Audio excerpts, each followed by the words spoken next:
We're now going to say welcome to Sydney and to Mika. We're basically going to be doing, because I don't have this bar. I'm not quite sure what's happened to it. But anyway, I'm extremely upset. The Erithaj, the wonderful Arno Stengel, who basically, it makes these amazing chocolate bars from Vietnam. So Mika, while you and Sydney basically unpack it, just tell us how much you enjoy it. So these are made by Frank Morin for Arno.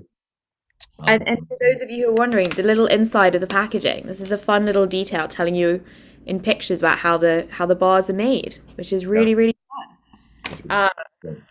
He is a fantastic chocolate maker, and he's just absolutely brilliant. He works with Viet Cacao, so lots of kids with disabilities.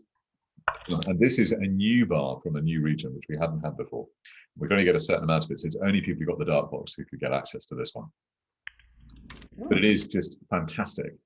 like it's spiced. Yeah, it is slightly spicy. I get what you mean. Coffee as well. Some nice coffee notes on the nose. Cho Lac, isn't it?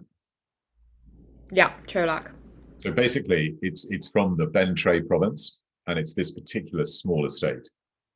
It's Whoa. quite earthy. It's definitely quite earthy. Not green, very distinctly kind of earthy, mushroomy, in a nice way. Kind If of I like remember rightly, it's sort of quite smoky and a bit of juicy. yeah, on the nose it is. Mushroomy, definitely. Mushroomy. It's on the nose. It's quite smoky, Yeah. but it's not when you taste it. It's not like you're not having like a Papua New Guinea kind of like whoa, smoke vibe. To it. Like lightly smoky. Not smoke dried. I mean, that's definitely there. So the other thing which I love about Eritaj's bars and Morin's bars in general are that they again use a sort of longitudinal conch, but they have a little bit of graininess to them. So Yeah. if you sort of think about all the bars we've had today, Zotta, beautifully smooth, very, very mellow. Whereas these last two, in a very, very pleasant way, they've got a little bit more texture. Yeah, no, and they're not. It's we're not talking about kind of Mexican stone ground. No, it's not sadly. We're not talking about the, as a friend once described it, conglomerate rock. Wait, this is kind of it's a nice little bit of texture added to it. Yeah. But I'm really enjoying those earthy notes. Which I've never kind of normally you get kind of exclusively earthy, exclusively smoky, whereas like that slight like smoked mushroomy. It's a different earthy than the other bar, though. Yeah. Is the third bar. That one was Very a lot different. more green. The Yeah. other one was Mushroomy bit is nice. I think it is sort of quite mushroomy. but like but crucially, let's go with porcini mushrooms, not truffles, because we've had that debate before whether it was a porcini mushroom or a truffle. I'm going on this one. It's porcini. It's not truffle. And it's definitely the same.